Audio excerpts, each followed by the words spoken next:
para orar por eles, mas que Deus abençoe. Amém? Então, gente, como eu vinha dizendo, o Senhor, Ele corrige a que o ama. E essa palavra veio a mim como uma correção. Amém? Amém? Não pode dormir não, gente. Vamos acordar. Repitam comigo. Não apenas ouvintes, mas praticante da palavra de Deus. Amém? Não apenas ouvinte, mas praticante da palavra de Deus. Foi isso que o Senhor falou ao meu coração. A palavra do Senhor, lá em Tiago, Tiago da Bíblia, não Tiago do baixo, amém? No capítulo 1 de Tiago, Tiago 1, do versículo 22 ao versículo 24. Tiago 1, do 22 ao 24, diz assim a palavra do Senhor: Sejam praticantes da palavra e não somente ouvintes, enganando a vocês mesmos. Porque se alguém é ouvinte da palavra e não pratica, assemelha-se àquele que contempla o seu rosto natural no espelho. Pois contempla a si mesmo, se retira e logo se esquece como era a sua aparência. Amém? Amados, aquele que é apenas ouvinte da palavra de Deus, a Bíblia diz que ele engana a si mesmo. É igual a um homem que contempla o seu rosto no espelho e logo ele se esquece. Sabe, gente, muitas vezes nós lemos a palavra, nós meditamos na palavra, mas em seguida nós nos esquecemos da parte principal, que é a prática da palavra. A Bíblia, ela é o manual do cristão. E nós temos que viver tudo aquilo que está escrito aqui na palavra. Amém? Essa noite, meus amados, o Senhor vai estar nos entregando uma chave poderosa para destravar várias áreas em nossas vidas. Sabe, amados, a prática da palavra de Deus vai fazer com que tudo aquilo que nós buscamos, tudo aquilo que nós almejamos, nós alcançaremos, se vivermos a prática da palavra. Nós vamos pontuar aqui. Primeiro, quando vivemos a prática da palavra, entendemos que enfermidade nenhuma procede do Senhor. Quando vivemos a prática da palavra, quando nós praticamos a palavra de Deus, a palavra de Deus nos diz em Isaías 53, 4 e 5, certamente Ele tomou sobre si todas as nossas enfermidades e as nossas dores Ele levou sobre si. E nós o considerávamos como aflitos, feridos de Deus e oprimido. Mas Ele foi transpassado por causa das nossas transgressões, esmagado por causa das nossas iniquidades. O castigo que nos traz a paz estava sobre ele, e pelas suas pisaduras fomos sarados. Amém? Jesus Cristo, Ele levou sobre a cruz do Calvário todas as nossas enfermidades. Enfermidade nenhuma provém do Senhor. Sabe, meus irmãos, nós devemos nos comportar como filhos de Deus. Sabe, amados, enfermidade no corpo, enfermidade na alma, isso não procede do Senhor, porque Jesus Cristo foi à cruz e Ele pagou o preço pelo nosso pecado. Segundo, quando vivemos a prática da palavra, a salvação do Senhor alcança os nossos familiares e amigos. Sabe, gente, todos nós temos amigos, temos familiares que ainda não conhecem a Cristo da forma que deve conhecer. Amém? Muitas vezes nós estamos declarando: quando Deus quiser, Ele salva. Mas Deus quer. Amém? O Senhor, Ele quer. Mas quando nós vivemos a prática da palavra, nós entendemos. A palavra de Deus nos diz em 1 Timóteo 2, 3 e 4. Isso é bom e agradável a Deus, do nosso Salvador, que deseja que todos sejam salvos e cheguem ao pleno conhecimento da verdade. Sabe, gente, o desejo do Senhor é que todos sejam salvos. O Senhor já preparou um lugar para cada um de nós. Sabe, amados, para aqueles que estão lá fora, para aqueles que não conhecem a Cristo, mas para que eles possam ser salvos, nós precisamos viver a palavra dentro de nossa casa, com nossos amigos, no trabalho. Nós precisamos ser exemplo. Nós precisamos ser aqueles que vivem a palavra de Deus. Sabe, gente, existe um brilho do Senhor em nós, que esse brilho foi dado por Ele. E a partir do momento que nós passamos a viver a prática da palavra, não apenas ouvinte, mas praticante da palavra de Deus, isso vai se realizar em nossa casa, amém? Em nossa vida, em nosso trabalho. Terceiro ponto: quando vivemos a prática da palavra, passamos a viver a plenitude de Cristo em nosso casamento, em nossa casa, em nossa família. A Bíblia nos diz que o homem, ele nasceu para a mulher, e a mulher, ela nasceu para o homem, amém? Sabe, amados, nós nos casamos não com o intuito de ser feliz, mas de fazer o nosso cônjuge feliz. E assim, os dois com esse pensamento, nós iremos viver a plenitude de Cristo no nosso lar, a plenitude de Cristo na nossa família, a plenitude de Cristo em nossa casa, amém? Quarto ponto: quando vivemos a prática da palavra, passamos a entender que a salvação é dada pela graça, mas precisamos fazer a obra do Senhor. A Bíblia nos diz, lá em Efésios, no capítulo 2, versículo 8: porque pela graça sois salvos mediante a fé.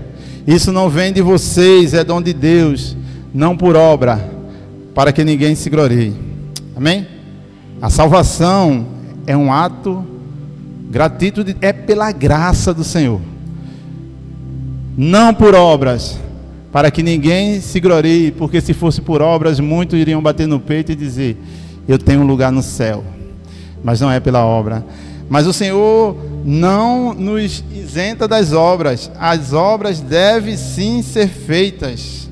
Nós temos que abençoar pessoas, nós temos que nos compadecer por pessoas, nós temos que olhar para as pessoas como Jesus Cristo olhou, com um olhar de compaixão. Mateus capítulo 25, a Bíblia vai nos dizer: quando o Filho do Homem vier com seu poder e grande glória, ele separará as ovelhas dos bodes. Algumas versões dizem assim. Mateus 25, 34 diz assim: então o rei dirá aos que estiverem à sua direita: venham, bendito do meu Pai, herdar um reino que está preparado para vocês desde a fundação do mundo. E aí ele vai pontuar, versículo 35: porque tive fome e me deste de comer, tive sede e me deste de beber, estava nu e me vestisse, era forasteiro e me hospedaste. E os justos irão dizer: quando foi que nós fizemos isso?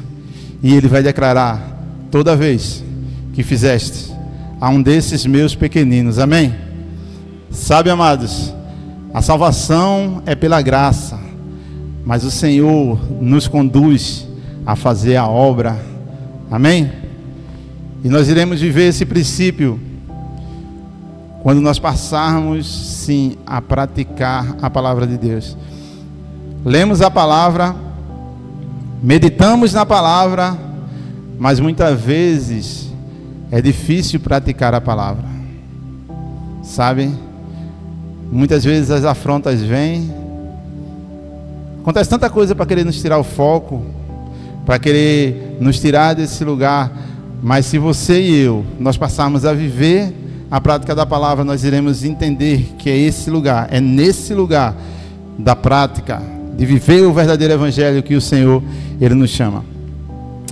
Gente, nós devemos congregar, nós devemos estar nesse lugar, nós devemos, como irmãos, viver a comunhão de Cristo, nós devemos participar de todas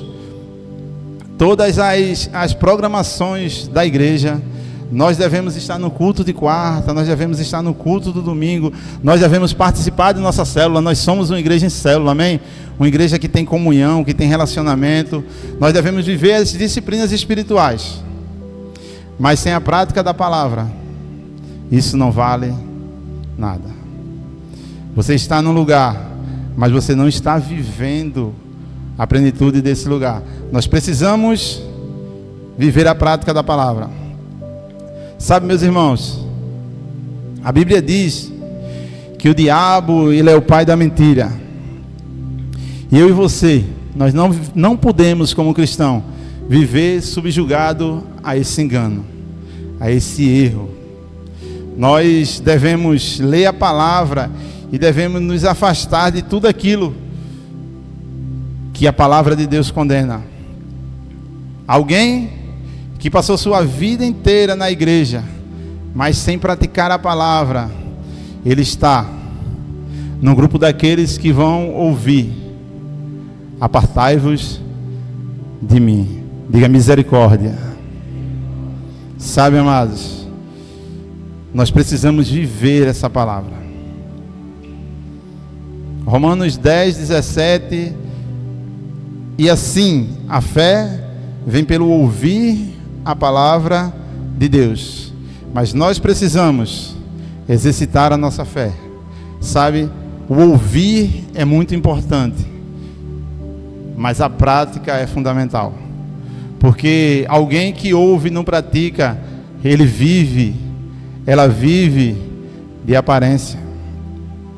Nós precisamos perguntar, fazer perguntas à Bíblia, olhar para a Bíblia e pesquisar e estudar a palavra de Deus e ver o que a Bíblia fala a respeito de casamento. E nós precisamos trazer isso para a nossa vida. Sabe, nós precisamos, como igreja, e aqui eu falo para a juventude da igreja, nós precisamos viver um namoro santo, noivado santo. Nós precisamos ir ao altar em santidade. O que a Bíblia nos diz sobre isso? E praticar. Família. Nós precisamos viver tudo aquilo que o Senhor nos declara sobre a família. Você deve ser uma bênção em casa. E essa bênção que você é em casa deve alcançar a igreja. Não ao contrário. Muitas vezes na igreja ele é uma bênção, mas a esposa sabe quem ele é em casa, não é verdade? Muitas vezes na igreja é uma mulher de Deus, mas ela esquece isso quando ela sai da igreja. Nós verdadeiramente precisamos entender que o nosso primeiro ministério é a nossa casa, é a nossa família, é a nossa esposa, são os nossos filhos, são os nossos parentes. Sabe, pare de olhar para ele, pare de olhar para ela e dizer assim: não tem jeito.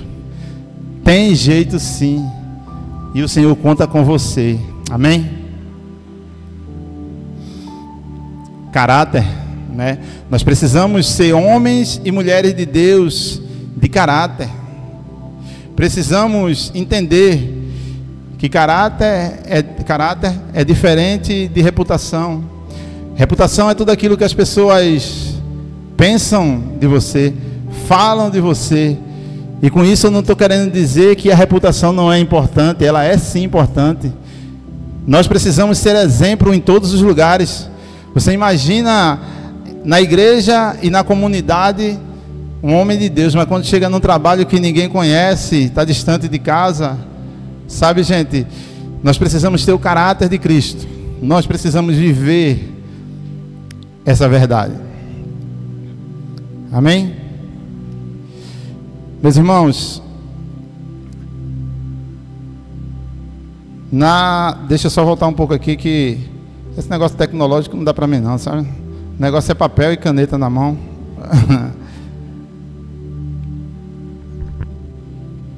Deixa eu só...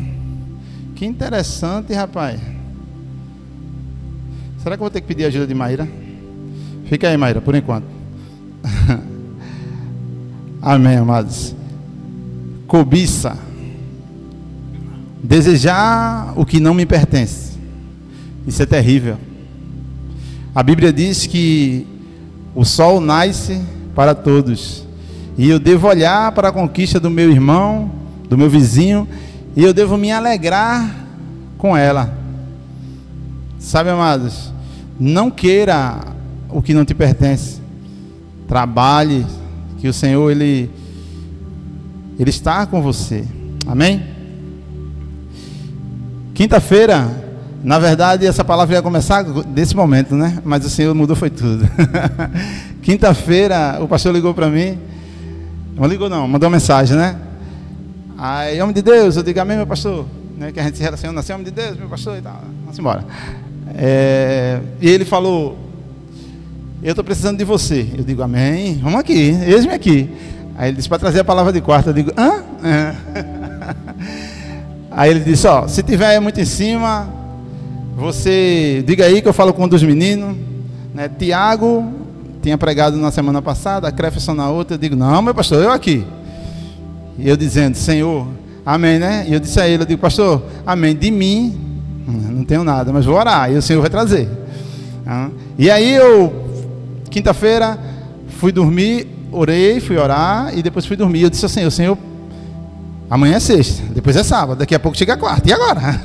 Né? Eu converso com o Senhor bem assim. E o Senhor, eu digo, dai-me uma palavra, Pai.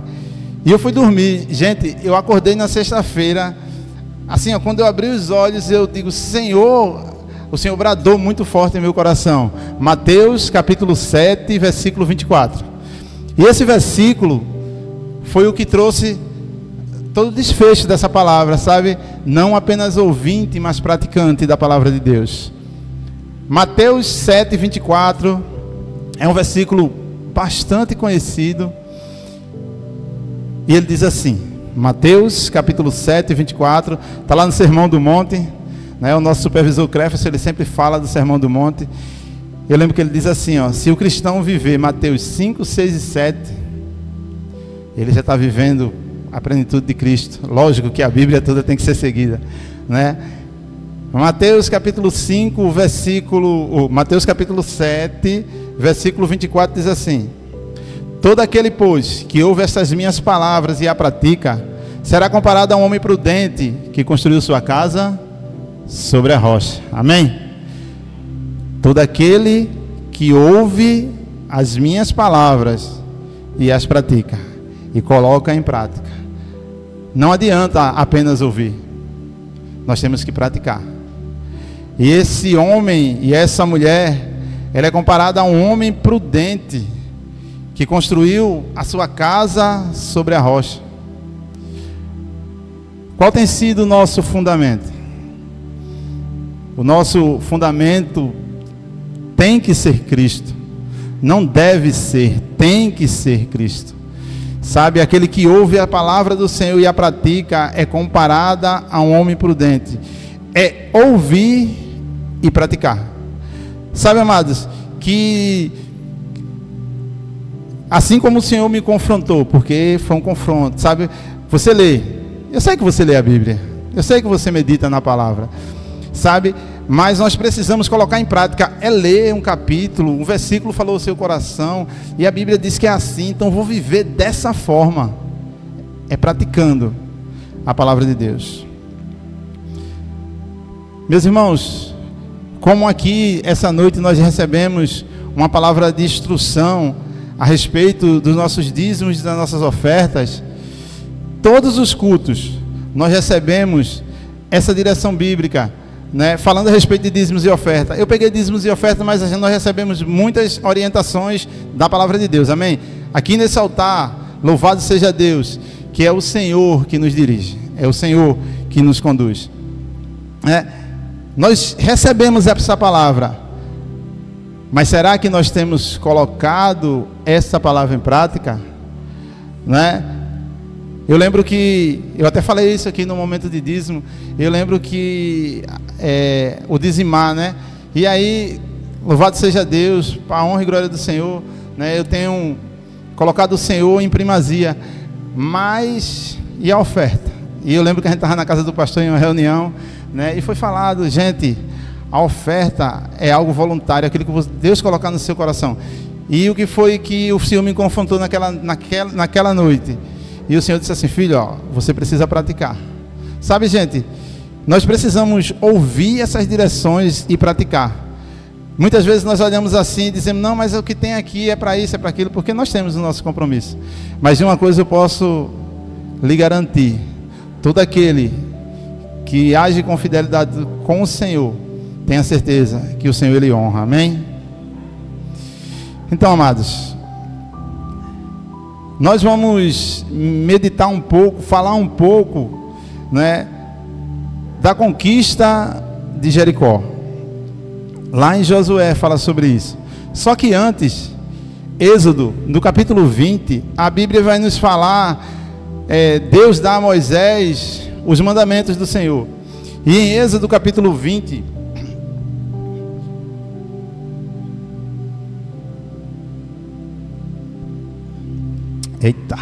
vamos lá.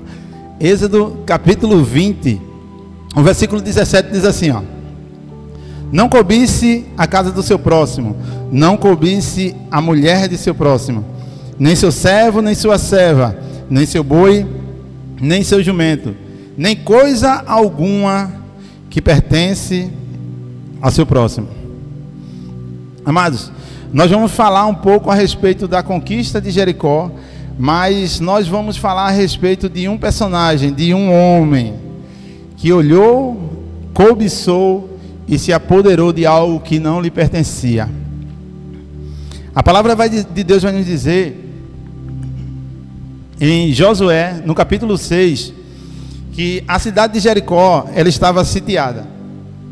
Deus dá ordem a Josué e orienta Josué para que ele chame o povo, os soldados, 7 sacerdotes levitas e à frente com as trombetas, a arca da aliança e o exército de Israel. Durante 6 dias eles deram uma volta na cidade e eles voltavam. No 7º dia, a ordem do Senhor foi 7 voltas, e na última volta eles dariam um brado e as muralhas cairiam. Muralhas essas que eram tidas como intransponíveis, né? Eles acreditavam que ninguém poderia destruí-las, mas o nosso Deus fez essas muralhas caírem. Amém? As muralhas caíram e o exército de Israel, o povo hebreu, o exército de Deus invade a cidade. Josué capítulo 6, o versículo 17 e 18, 17 a 19 diz assim, ó: porém a cidade será condenada, ela e tudo que nela houver, somente ficará viva Raabe, a prostituta, e todos os que estiverem em sua casa, porque escondeu os mensageiros que enviei. Quanto a vocês, cuidem para não ficar com nenhuma das coisas condenadas, para não acontecer que depois de as terem condenado, vocês a tomem para si. Neste caso, tornaria maldito o arraial de Israel e traria confusão a vocês. Porém, a prata, o ouro, os utensílios de bronze, de ferro, são consagrados ao Senhor. Irão para o seu tesouro. Amém?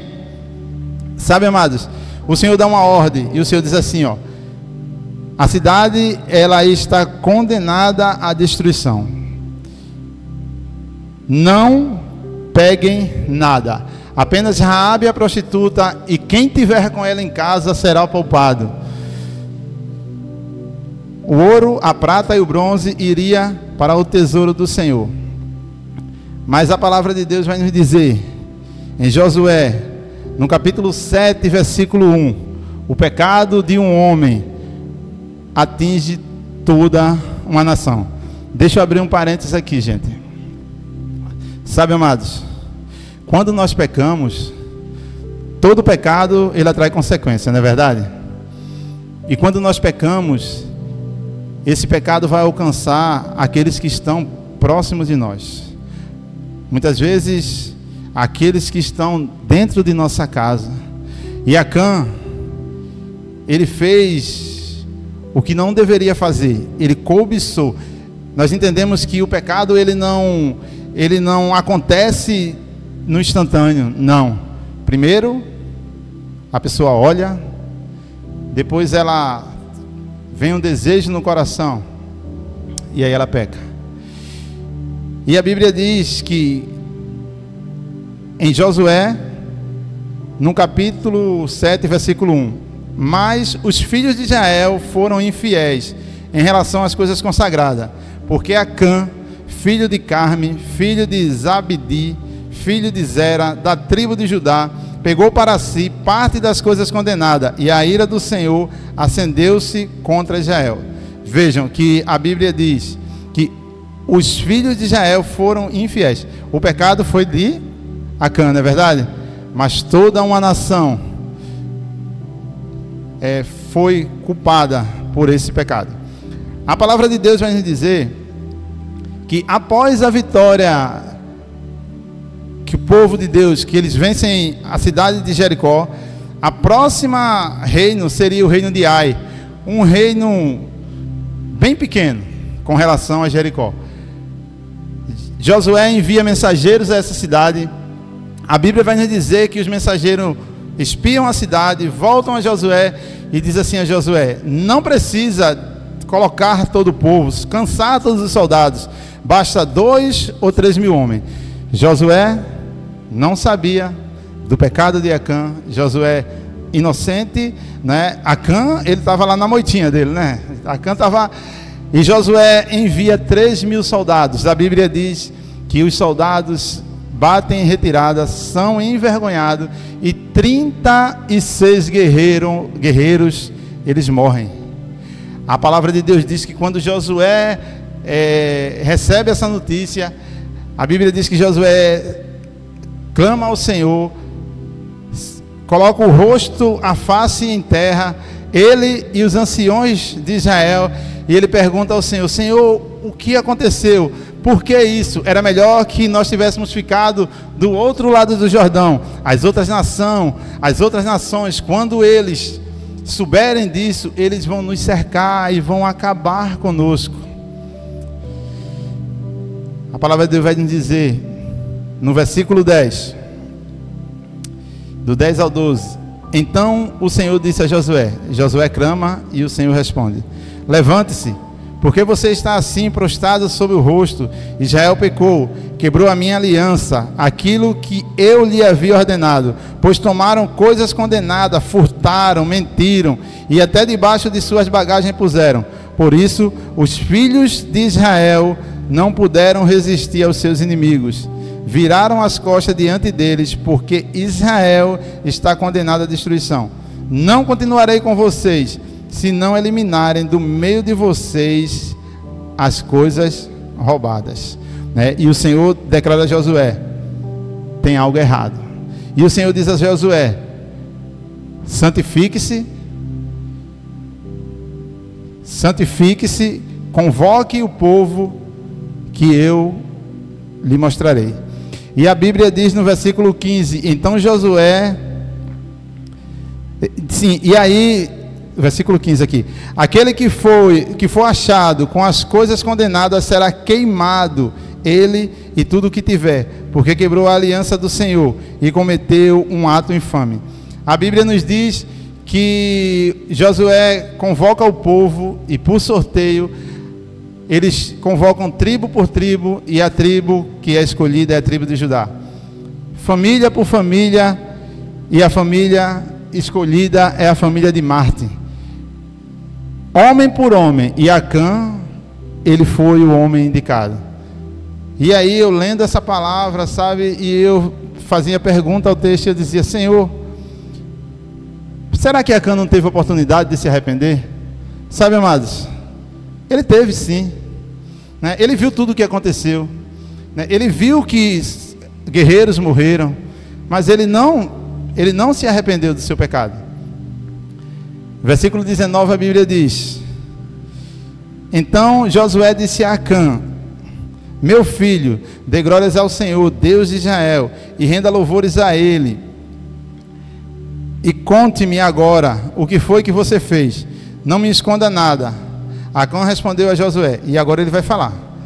Acã respondeu a Josué: é verdade, eu pequei contra o Senhor, Deus de Israel, e fiz assim e assim. Quando vi entre os despojos uma boa capa babilônica, uns 2 ou 3 quilos e meio de prata, e uma barra de ouro, pesando mais de meio quilo, cobicei essas coisas e a peguei para mim. E eis que estão escondidas na terra, no meio da minha tenda, e a prata está por baixo. E aqui ele declara o seu pecado. Então Josué enviou mensageiros, e foram correndo à tenda de Acã, e eis que tudo estava escondido nela, e a prata por baixo. Tiraram aquelas coisas do meio da tenda, e as trouxeram a Josué e aos filhos de Israel, e as colocaram diante do Senhor. Então Josué e todo Israel com ele pegaram Acã, seus filhos e suas filhas, a prata, o ouro, os utensílios, seus bois, seus jumentos, as suas ovelhas, as tendas de Acã e tudo o que ele tinha, e levaram para o vale do Arcor. Josué disse a Acã: por que você trouxe esta calamidade sobre nós? O Senhor hoje trará calamidade sobre você. E todo Israel apedrejou, e depois de apedrejá-lo, ainda os queimaram. E levantaram sobre ele um montão de pedras, que permanece até hoje em dia. Assim, o Senhor apagou o furor da sua ira. Por isso, aquele lugar se chama até o dia de hoje de Vale do Acor. Amém? Sabe, gente, o pecado da cobiça. Alguém que desejou algo que não lhe pertencia. Alguém que tinha instruções. Sim, ele era um israelita, um guerreiro. O povo tinha o Senhor como guia. Um povo que veio com Josué, com Moisés, que depois com Josué. Mas isso não fez com que Acã pensasse ou vivesse a prática dos mandamentos do Senhor. Sabe, gente, quando não vivemos a prática da palavra, nós abrimos brecha para o pecado. Não apenas ouvintes, mas praticantes da palavra de Deus. Amém? Amém? Sabe, amados, nós verdadeiramente precisamos viver a prática da palavra. Nós precisamos meditar na palavra, e nós precisamos colocar tudo aquilo que o Senhor nos fala ao nosso coração em prática. Essa é uma noite onde o Senhor tem reservado ou separado para nós, sabe, um momento de arrependimento, sabe? Nós devemos nos arrepender de todo erro, de todo pecado. Nós devemos nos colocar diante de Deus, assim como o Senhor falou ao meu coração: filho, existem áreas na sua vida que você precisa colocar diante de mim, sabe? Você precisa deixar com que eu, o Senhor, trabalhe nessas áreas. Viver a prática da palavra de Deus é ser um homem, ser uma mulher de palavra, ter o seu sim como sim e o seu não como não. A palavra de Deus diz: tudo o que passar disso é de procedência maligna. E muitas vezes nós não queremos perder. O não é necessário. Muitas vezes nós não queremos dizer um não porque é meu amigo, porque é minha amiga, porque se eu disser um não vai ficar, sei lá, meio que careta, meio que talvez careta não seja a palavra adequada, né? Mas assim, é necessário, sabe, o que a Bíblia me diz sobre, e eu colocar isso em prática. Amém? Amém? Eu gostaria de convidar o grupo de louvor. O culto é de quarta, não é de domingo, mas a gente tem louvor no final, gente. Eita, meu Deus. Uma desse camarada é louvado seja Deus. Amém, meus amados? Então que nós possamos viver a prática da palavra, não apenas ouvinte, mas praticante da palavra de Deus. Amém?